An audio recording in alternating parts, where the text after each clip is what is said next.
सर्वेभ्यो नमो नमः। आज फिर जयपाल शास्त्री संस्कृत चैनल में आप सभी विद्वानों का हार्दिक अभिनंदन है, स्वागत है।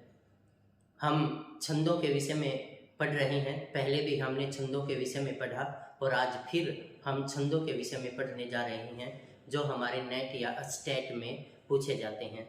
तो आप इन वीडियो को ध्यान से देखें और समझें कि स्टेट में किस तरह से प्रश्न पूछता है और आप हमारे इस चैनल को सब्सक्राइब जरूर करें।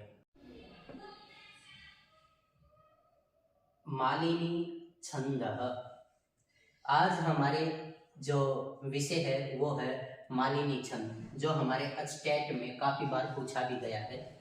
आप इसका जो लक्षण है और उसके अंदर कितने गण होते हैं और कितनी मात्राएं होती हैं ये ध्यान से देख लें, ये आपकी परीक्षा में आता है। लक्षणम नानामायायुतेयं मालिनी भोगिलोकैः। जिस छंद के प्रत्येक चरण में 15 वर्ण हों और ये समवृत्त है। मैंने बतलाया था कि जिसके चारों ही चरणों में समान मात्राएं होंगी वो आपका समवृत्त कहलाएगा, लेकिन जिसके प्रत्येक चरण में भिन्न भिन्न मात्राएं हों या 2 चरण में समान और 2 चरण में समान हो तो वो अर्धवृत्त छंद कहलाएगा। इसमें एक नगण, फिर नगण, एक मगण और 2 नगण यगण होंगे, वो आपका मालिनी छंद कहलाएगा। आपने क्या देखा कि जिसमें 2 नगण, एक मगण, 2 यगण हो वो आपका मालिनी छंद है। और इसकी जो यति है, भोगी होते हैं 8 और लोक होते हैं 7, तो ये 8 और 7 15। तो जिसके प्रत्येक चरण में 15 मात्राएं हों, 2 नगण हो, एक मगण हो, 2 यगण हो, वो आपका मालिनी छंद कहलाएगा। और इसके ऊपर आपने निशान लगाया है कि न ह्रस्व, न ह्रस्व, म ह्रस्व, य ह्रस्व, य ह्रस्व, यु ह्रस्व, ते दीर्घ, यम यहाँ पर अनुस्वार आ गया इसलिए ये दीर्घ हो गया, मा ये दीर्घ हो गया, ली ह्रस्व हो गया, नी दीर्घ हो गया, भो दीर्घ हो गया, गी ह्रस्व हो गया, लो ये दीर्घ है और कई ही ये दीर्घ है। तो आपने ह्रस्व स्वर पर ह्रस्व और दीर्घ स्वर पर दीर्घ लगाना है। अब इसका ये उदाहरण है, सरसिजमनुवेद्धं शैवलेनापि रम्यं मलिनमपि हिमांशोर्लक्ष्मलक्ष्मीं तनोति इयमधिकमनोज्ञा वल्कलेनापि तन्वी किमिव हि मधुराणां मंडनं नाकृतीनां। ये आपका मालिनी छंद का उदाहरण है। इसमें देखिए स ह्रस्व, र ह्रस्व, सी ह्रस्व, ज ह्रस्व, म ह्रस्व, नु ह्रस्व और वी यहाँ पर संयोग हो गया इसलिए ये दीर्घ हो गया, ध और ये अनुस्वार होने के कारण ये दीर्घ हो गया, सही ये दीर्घ हो गया, वह ह्रस्व हो गया, ले दीर्घ हो गया, ना दीर्घ हो गया, पी ह्रस्व हो गया और र ये संयोग होने के कारण फिर दीर्घ हो गया और यह के ऊपर अनुस्वार इसलिए ये दीर्घ हो गया। तो आपके जो मालिनी छंद है इसके प्रत्येक चरण में 15 वर्ण होंगे, मात्राएं होंगी, 2 नगण होंगे, एक मगण होगा, 2 यगण होंगे, तो वो आपका मालिनी छंद होगा। और इसका अर्थ है, ये अभिज्ञान शाकुंतलम से लिया गया है। कहता है कि तालाब में जो उगा हुआ कमल है वो सेव अर्थात काई से लिपटा हुआ होने के कारण भी सुंदर है, और जो चंद्रमा है उसके अंदर मलिनता होते हुए भी उसकी जो चांदनी है वो सब जगह अपनी सुंदरता फैला रही है। वल्कल के वस्त्र धारण करने वाली ये तन्वी शकुंतला बहुत अत्यधिक मनोरम प्रतीत हो रही है। इसने ज्यादा कुछ आडंबर नहीं किया हुआ है, इसलिए कहता है कि जो स्वभाव से ही सुंदर होते हैं उन व्यक्तियों को बाहरी आडंबर करने की आवश्यकता नहीं होती है। तो ये आपका मालिनी छंद था।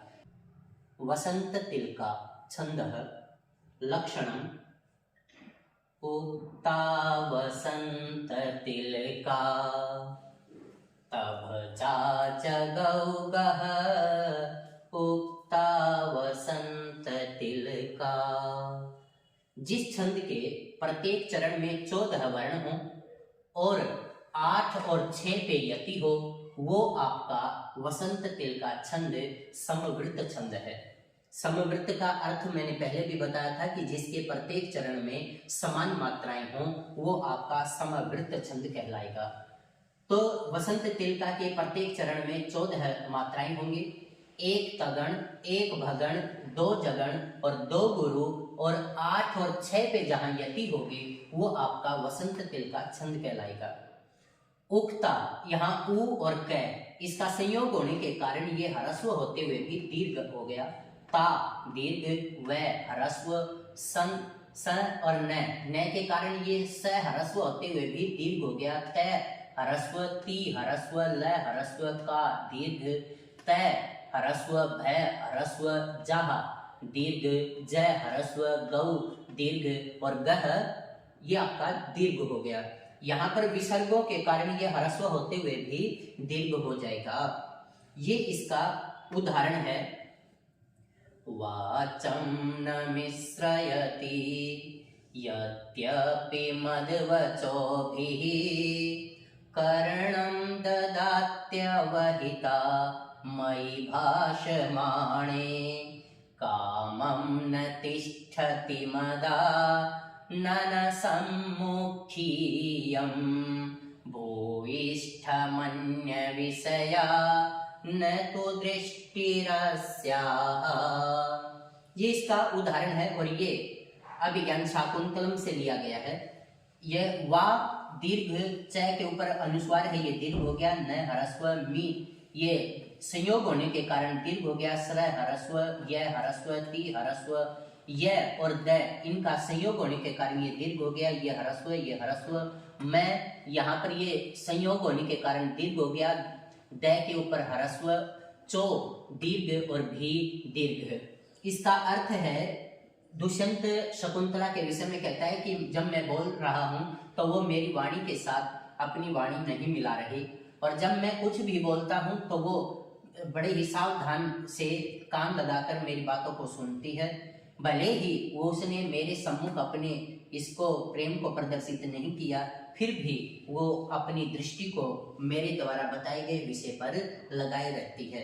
तो इस तरह से हमने देखा कि वसंत तिल का छंद के प्रत्येक चरण में 14 वर्ण, 1 तगण, 1 भगण, 2 जगण और 2 गुरु, 8 और 6 पर जहां यति होगी वो आपका वसंत तिल का छंद कहलाएगा। सृगधरा छंद, ये आपका सृगधरा छंद है और इसका लक्षण है मृथ्यैर्यानाम त्रयेण त्रिमुनि यतियुता सृगधरा कीर्तितेयम। सृगधरा छंद 21 वर्णों का समवृत्त है। इसके प्रत्येक चरण में 1 मगण, 1 नगण, 1 मगण, 1 नगण और 3 यगण होंगे। यगण यगण यगण, और इसकी यति 7 7 7 पर होगी, तो वो आपका सृगधरा छंद होगा।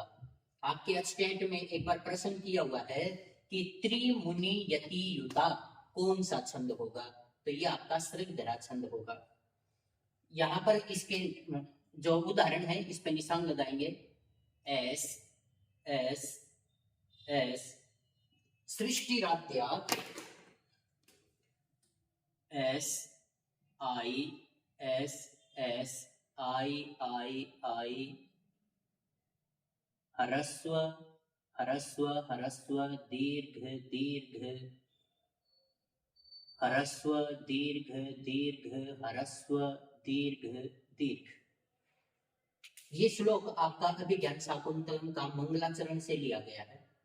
और एक बार परीक्षा में इससे प्रश्न पूछा गया है कि शिव की कितनी जो मूर्तियां हैं, मूर्तियों का वर्णन किया गया है, वो 8 प्रकार की शिव की मूर्तियों का वर्णन किया गया है। या सृष्टुः सृष्टिराद्या वहति विधिहुतम या हविर्या च होत्री ये द्वे कालं विधत्तः श्रुति विषय गुणः या स्थिता व्याप्य विश्वं यामाभुः सर्व बीज प्रकृतिरिति यया प्राणिनः प्राणवन्तः प्रत्यक्षाभिः प्रसन्नस्तनुभिरवतु वस्ताभिरष्टाभिरीशः। तो यहाँ पर सृष्टि के विषय में बताया कि आदि सृष्टि के जो है रचना हुई, ये आपका श्रुति का विषय है। उसी ने काल को दो भागों में बांटा है, यही संपूर्ण विश्व में व्याप्त है, जिसको इस प्रकृति का बीज स्वरूप कहा गया है। इसी के कारण सारे के सारे प्राणी प्राणवान होते हैं। और ये प्रत्यक्ष 8 रूपों को धारण करने वाली शिव की जो प्रतिमा है वो आपको प्रसन्न चित्त करे और आपकी रक्षा करे। तो ये आपका श्रद्धरा छंद था। ये इसके प्रत्येक चरण में 21 मात्राएं होंगी। एक मगन, एक रगन, एक मगन, एक नगन और 3 यगन जहां हो और 7 पर जहां यति होगी वो आपका श्रद्धरा छंद कहलाएगा। ये कुछ छंद के विशेष बातें जो आपके टीजीटी और पीजीटी के स्क्रीनिंग में भी पूछी गई थी। त्रिष्टुप, यह वैदिक छंद है। यह 11 वर्णों का समवृत्त है। लौकिक श्लोक में इसका इंद्रवज्रा रूप हो जाता है। आपके जो पीजीटी में आया हुआ है कि भाई जो त्रिष्टुप है ये क्या है, तो उसके अंदर ऑप्शन में ये एक श्लोक का भी ऑप्शन दे रखा है। तो आप ये ध्यान दें कि ये श्लोक भी मान्य हो जाएगा। और यदि कहे कि त्रिष्टुप को लौकिक का कौन सा छंद माना जाता है तो वो इंद्रवज्रा छंद माना जाता है। प्रहर्षिणी, यह 13 अक्षरों का समवृत्त है। इसमें मगण, नगण, जगण, रगण एक गुरु हो तो वो आपका प्रहर्षिणी छंद कहलाएगा। अक्षर होंगे 13। 3 और 10वें अक्षर पर इसकी यति होगी।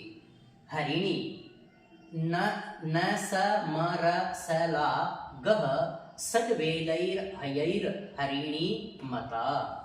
ये जो हरिणी छंद है ये 17 अक्षरों का समवृत्त है। मंदाक्रांता में भी 17 वर्ण थे, शिखरिणी में भी 17 थे और प्रहर्षिणी में भी 17 अक्षर हैं। लेकिन इसकी जो इसका जो प्रत्येक चरण है उसमें नगण, सगण, मगण, रगण, सगण, एक लघु, एक गुरु, 4, 6 और 7 पे जहां यति होगी वो आपका हरिणी छंद कहलाएगा। लेकिन मंदाक्रांता की जो यति है वो भी 4, 6 और 7 पे होती है। लेकिन उसका सबसे पहला जो गण होगा वो मगण होगा, लेकिन इसका क्या है, नगण। तो इस तरह से आप ये ध्यान रखें कि 4, 6 और 7 पे जिसकी यति है, 17 अक्षर जिसके हैं, पहला नगण, सगण, मगण, रगण, सगण, लघु, गुरु, वो आपका हरिणी छंद है। और जो पथ्यावक्त्र छंद है ये अनुष्टुप का ही भेद है।